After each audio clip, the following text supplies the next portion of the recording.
jadi Bapak Ibu kita harus terima Roh Kudus dalam hidup kita. Oke. Kemudian ketika Roh Kudus itu dikatakan dia bertebaran, dia terbang, Roh Kudus itu bertebaran dan hinggap kepada murid-murid Yesus. Hinggap, kayak burung dia. Hinggap. Nah kalau di sini ada 20 orang, Roh Kudus itu cuma satu ya. Roh Kudus itu pribadi, Roh Kudus itu cuma satu. Tetapi dia bisa diberikan, bisa tinggal kepada banyak orang. Ke Pak Kuden bisa, ke Pak John bisa, Pak Abi bisa. Sama dapat Roh Kudus, Roh Kudusnya sama, tapi bisa ke banyak orang. Nah seperti Bapak Ibu hari ini minum air. Air di sini di Karangan Panjang sama air di Jepang sama nggak airnya, saya tanya? Sama atau beda airnya? Sama ya? Nggak ada airnya di situ warna hijau, nggak ada kan? Kemudian ada airnya, ada gambar dulu, nggak ada kan? Nah, ada sama airnya kan? Nah seperti itu Roh Kudus, seperti air ya. Dimana-mana pun orang mau menerima Roh Kudus bisa sama ya seperti air. Amin. Saya mau tanya hari ini Bapak Ibu mau dipenuhi Roh Kudus ya? Mau terima Roh Kudus ya? Mau ya, dengarkan firman Tuhan dan siapkan hati dan dengan iman. Nanti Bapak Ibu akan mengalami Pentakosta ya, mengalami Roh Kudus. Oke. Nah di sini Roh Kudus hinggap. Nah ketika Roh Kudus hinggap kepada murid-murid Yesus, apa yang terjadi? Dikatakan maka penuhlah mereka dengan Roh Kudus. Maka Roh Kudus memenuhi mereka, yaitu di ayat 4, mereka dipenuhi dengan Roh Kudus, penuh dengan Roh Kudus. Nah seperti gelas. Nah ini terima kasih ada orang baik yang sudah kasih air ini ya, Tuhan berkati. Nah ini contoh. Jadi ini kan airnya penuh Bapak Ibu ya. Nah tapi contoh kalau punya Pak Abe, lihat Bapak Ibu gelasnya Pak Abe ini itu sudah nggak ada air, kosong. Nah jadi kalau kita belum terima Roh Kudus Bapak Ibu seperti gelasnya kosong. Kira-kira bagus nggak kelihatannya kalau kosong ya? Nggak bagus ya. Nah tapi kalau kita penuh Roh Kudus nih sampai penuh, bahkan dipenuhi sampai penuh, sampai airnya keluar dari sini Bapak Ibu. Nah itulah yang disebut dengan penuh dengan Roh Kudus. Nah nanti kalau Bapak Ibu yang tadinya belum dapat Roh Kudus, belum penuh Roh Kudus, nanti dapat Roh Kudus seperti ini, penuh Roh Kudus ya. Amin. Penuh Roh Kudus, penuh Roh Kudus. Nah apa yang terjadi ketika mereka dipenuhi Roh Kudus? Apa yang terjadi? Yaitu di ayat 4. Lalu mereka mulai berkata-kata dalam bahasa Basar. Nah jadi kalau orang udah mengalami kepenuhan roh, seperti gelas ini diisi air, tiba-tiba dia keluar. Nah seperti kita ini Bapak Ibu. Nah, saya kasih contoh aja ya, boleh ya. Oke. Ini supaya lebih paham, korban sedikit air Bapak. Boleh? Nah itu dia. Saya kasih contoh Bapak Ibu. Ini kata Alkitab ya Bu. Ini gelasnya kosong ya Pak. Ya, ini kasih contohnya biar nggak ngantuk ya. Nah, ikuti saya sebagai ngantuk. Haleluya. Haleluya. Haleluya. Haleluya. Amin. Nah, jangan ngantuk dulu Bapak Ibu. Kalau ngantuk bilang, oke boleh ngantuk tapi udah selesai ibadah dulu gitu. Boleh ngantuk atau kami kasih minyak. Nah, jadi Bapak Ibu tadi, kalau Bapak Ibu perhatikan ayat tadi dikatakan maka penuhlah mereka dengan Roh Kudus. Nah, jadi kalau Bapak Ibu, setiap orang yang percaya Tuhan Yesus itu Roh Kudus sudah bekerja di dalam dirinya. Sudah, Roh Kudus sudah bekerja, tetapi belum dipenuhi Roh Kudus. Nah, dia masih harus terima kepenuhan Roh Kudus. Nah, jadi Roh Kudus ini seperti air. Nah, kayak gini. Apa-apa. Penuhin ya. Udah penuh belum kalau kayak gini? Belum ya. Nah, maka kalau mau terima Roh Kudus jangan tanggung-tanggung. Udah didoain, belum selesai udah pergi dulu dia kayak gini ya. Jangan tanggung-tanggung ya. Nah, sampai dapat. Nah, jadi nanti dia dipenuhi Roh Kudus lagi, penuh lagi. Jadi harus sabar ya Bapak Ibu. Nah, kalau kita doa tuh harus sabar. Didoain kok belum sembuh-sembuh ya. Malas lagi doa. Belum sembuh katanya, harus sabar ya. Semua kan sabar ya. Kayak Bapak Ibu nanam padi kan nggak langsung tanam besok langsung dipanen kan, nggak, harus sabar. Nah gitu juga ya, kita harus sabar. Nah jadi harus punya iman, sabar. Jadi Roh Kudusnya gini, tambah lagi air. Nah ini udah hampir penuh ya Bapak Ibu, tapi belum penuh. Nah ini penuh. Nah keluar nggak airnya nih, kepenuhan.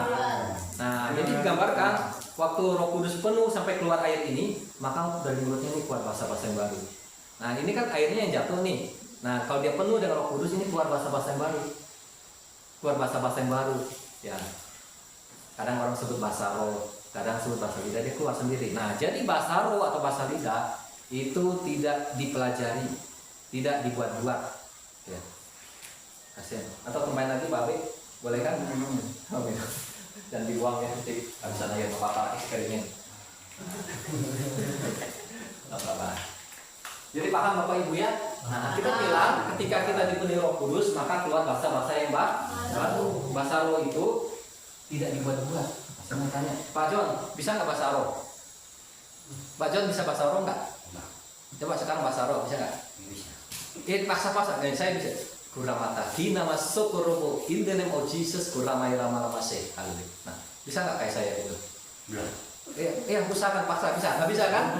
Nanti Bapak jadi marah dengan saya kalau paksa-paksa terus kan? Ya, karena nggak bisa ya, belum menerima Roh Kudus, belum Roh Kudus. Kalau Pak Abe, bahasa roh Pak Abe, nggak apa-apa. Jangan malu orang itu.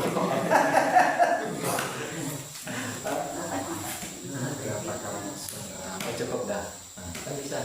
Ada Bapak Ibu lihat Pak Abe, dia bikin dulu kan kata-kata yang nggak ada kan, langsung gitu aja kan.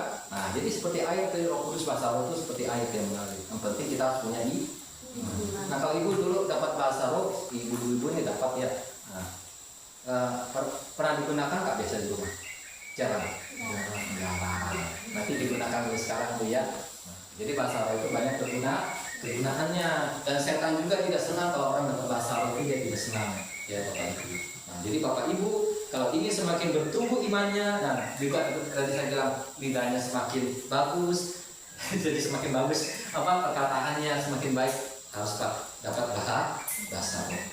Bahasa roh itu dan bahasa lidah itu sama Bapak Ibu ya, karena bahasa roh dalam Alkitab terjemahan baru ditulisnya bahasa roh. Nah, tapi Alkitab terjemahan lama TR itu menulisnya bahasa lidah, jadi sama. Nah, contoh gini, kita kan memanggil Tuhan Yesus ya sekarang ya.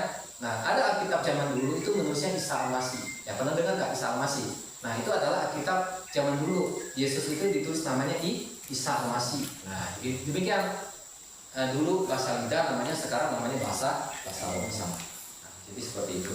Nah, jadi bahasa roh Bapak Ibu banyak sekali kegunaannya. Ya, banyak sekali kegunaannya. Nanti kalau Bapak Ibu udah dapat bahasa roh, imannya akan semakin kuat, ya semakin bertumbuh rohaninya. Pokoknya banyak sekali kegunaannya. Nah, ada salah satu yang sangat penting dalam bahasa roh yang menjadi perdebatan bagi orang-orang. Mungkin Bapak Ibu kalau suka buka-buka YouTube atau ke hal-hal rohani, yaitu ada komentar bahwa bahasa roh itu kenapa diucapkan? Karena bahasanya tidak dimengerti. Nah, itu. Nah, saya akan menjawab. Ya, kenapa bahasa roh itu diucapkan nggak dimengerti seperti Pak Abek tadi, seperti saya tadi? Kenapa berbahasa roh, tapi kita kan nggak ngerti bahasanya? Bapak Ibu, bahasa roh ini kan pemberian Roh Kudus ya, pekerjaan Tuhan. Nah, salah satunya bahasa roh itu kenapa tidak diketahui bahkan oleh orang yang berdoa itu, salah satunya gini. Jadi bahasa roh itu ada dua macam Bapak Ibu, yaitu bahasa roh yang perlu ditafsirkan dan bahasa roh yang tidak perlu ditafsirkan. Nah, jadi bahasa roh yang Pak Abik pakai sama saya pakai tadi itu bahasa roh yang tidak perlu ditafsirkan. Nah, jadi bahasa roh yang tidak perlu ditafsirkan adalah bahasa roh untuk berdoa. Itu nggak perlu ditafsirkan. Nah, tapi kalau bahasa roh untuk menyampaikan pesan Tuhan atau seperti membuat, contohnya bahasa roh ini menyampaikan pesan Tuhan. Saya berbuat buat si Alam ini pakai bahasa roh, saya doa. Nah, saya tiba-tiba ngomong sama dia, tapi pakai bahasa roh gitu.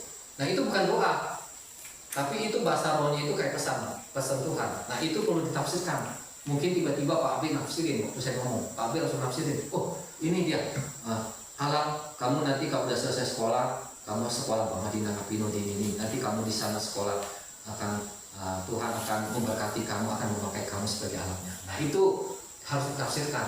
Nah, jadi bahasa roh itulah yang harus ditafsirkan. Tapi kadang ada orang tidak mengerti, dia gabungkan dengan bahasa roh doa. Dia bilang bahasa roh doa itu juga harus ditafsirkan. Nah, ini karena orang tidak mengerti, tidak memahami ya. Nah, jadi seperti itu Bapak Ibu. Nah, jadi sekarang pertanyaannya, kenapa bahasa roh doa itu tidak perlu ditafsirkan? Kenapa? Pertama, kalau ditafsirkan, Bapak Ibu pun pertama capek. inilah itu. Ternyata kita lagi doa pakai bahasa roh, doain tetangganya. Doain orang sejauh kan, capek juga kan pertama kan, ngurus-ngurus kayak gitu kan. Nah jadi pertama bahasa roh itu Tuhan itu pakai mulut kita untuk berdoa, ya, untuk memberkati orang. Nah selain itu ketika berdoa itu dia timbal baliknya ke kita. Imbasnya kata orang, imbas atau timbal baliknya ke kita, yaitu roh kita akan kuat, iman kita akan kuat. Nah jadi tadi bahasa roh tadi pertama itu tidak bisa diketahui. Artinya oleh orang itu yang ngomong, ya, maupun oleh malaikat. Jadi malaikat pun tidak tahu Bapak Ibu yang ada di surga. Ya, malaikat tidak tahu, setan pun tidak tahu, yang tahu hanya Tuhan Allah. Nah, apa sih kegunaannya? Karena bahasa roh itu disebut kayak bahasa sandi, bahasa orang perang. Kalau di sini orang perang itu tahu, orang pernah hidup zaman perang dulu tuh. Nah, jadi kalau orang zaman dulu berperang, dia punya strategi, dia punya rencana, kan dia nggak pernah, dia disembunyiin sama dia. Contohnya nih, saya nih mau berperang, Pak John, Bapak orang Jepang nih, saya orang Kalimantan nih. Nah Bapak kan Panglima di Skado, Bapak saya di Melawi, Bapak kan. Saya nyampaikan pesan sama Bapak ini dalam bentuk rahasia. Entah dalam bentuk apa kan, nggak boleh dimengerti. Nah kalau saya asal-asalan bisa dimengerti, nanti diketahui oleh Pak John, nanti kan Pak John tahu rencana saya, ya untuk menyerang dia kan. Maka dia dalam bentuk rahasia sandina. Jadi bahasa roh ini juga bahasa rahasia ketika kita ngomong. Jadi setan tuh nggak tahu dia ngomong apa ya. Nah ini bahasa rahasia. Nah itu sebabnya kenapa bahasa roh doa itu tidak perlu ditafsirkan. Nah kemudian Pak, kenapa saya berdoa pakai bahasa roh kalau begitu? Kenapa? Nah kalau Bapak Ibu pakai doa pakai bahasa roh, salah satunya tadi saya udah bilang dari sekian banyak Bapak Ibu bisa mengatur, bisa menguasai lidah. Terus yang kedua, Bapak Ibu bisa imannya bertumbuh, bisa kuat. Terus yang ketiga, ketika Bapak doa, ini contoh gini ya. Jadi bahasa roh ini aneh, unik Bapak Ibu. Saya bisa berbahasa roh sekarang ya. Kuria makina sokurobo haleluya. Kuria makina rata sokonoro kina masikina rabo kinaka. Nah, jadi ketika saya ngomong seperti itu, bisa jadi dari arti kata-kata itu Roh Kudus sedang berdoa untuk masa depan. Contoh, tiba-tiba Roh Kudus kan dalam kitab Injil Yohanes dikatakan dia tahu masa depan. Dia tahu segala sesuatu. Mungkin Roh Kudus bilang, dia doa, wih nanti 3 jam lagi bisa ada ular katanya di jalan, ya kan? Nah jadi doa itu supaya ular itu yang nanti 3 jam ada di jalan itu disingkirkan oleh Tuhan melalui malaikatnya. Jadi ketika kita doa pakai bahasa roh, kira-kira untung nggak kayak gitu? Artinya kita terhindar dari malapetaka. Kan kita nggak tahu bahayanya apa kan? Nah, ataupun juga ketika kita doa pakai bahasa roh, tiba-tiba doa pakai bahasa roh, oh ternyata doa bahasa roh ini kita doa, ternyata 3 jam lagi ada orang berniat jahat sama kita. Ternyata kita doa itu supaya kita dihindar dari niat jahat orang itu. Ini contoh ya. Nah, dari sekian banyak yang tidak bisa saya jelaskan dari kegunaan ini hanya secara garis besar. Nah, jadi Bapak Ibu perlu pakai bahasa roh. Nah, jadi ketika salah satu juga ketika Bapak Ibu banyak masalah dalam hidupnya, wah banyak masalah. Orang banyak masalah biasanya apa? Nangis ya, aneh, kesal. Ada juga yang minum-minum, banyak masalah. Nah, tapi nggak perlu Bapak Ibu udah punya dapat bahasa roh, doa pakai bahasa doa pakai bahasa roh. Nanti dia akan jadi Nah, kemudian salah satu lagi saya bagikan kegunaan bahasa roh. Contoh gini, umpama Pak ini Pak Satoy tetangga saya, contoh. Saya kan orang baik ceritanya. Jadi orang baik suka mendoain orang kan gitu kan, orang baik itu. Saya doain Pak Satoy, Tuhan berkati tetangga saya, Pak Satoy itu orangnya baik, berkati berikan dia kesehatan. Berkati ladangnya saat ini dia punya pergumulan begini-begini, Tuhan tolonglah Tuhan. Saya doa tuh sampai 15 menit. Saya doa sampai 15 menit, ya kan doa gitu. Nah, tapi ketika saya doa pakai bahasa roh, saya doain Pak Satoy hanya 2 menit. Padahal kalau saya doa pakai akal budi itu harus 15 menit. Tapi kalau saya pakai bahasa roh itu hanya 2 menit. Nah itu contoh gambaran kegunaan dari bahasa roh. Jadi bukan berarti Bapak Ibu doanya selalu bahasa roh terus, bukan dipanggil Pak Gembala, kita doa penutup bahasa roh terus. bingung orang kan. Nah, itu juga nggak tepat ya. Nah, jadi ada bahasa roh digunakan dan juga ada bahasa sehari-hari. Nah, oke ya, amin ya Bapak Ibu, tangkap ya. Nah, hari ini kalau Bapak Ibu nanti sebentar Roh Kudus turun memenuhi hidup kita dapat bahasa roh. Mulai sekarang di bahasa roh itu antik Bapak Ibu bisa untuk menyembah. Inna masuk ramakinamu, inna ramaso, kuramakinamu, inna lamayaso. Haleluya.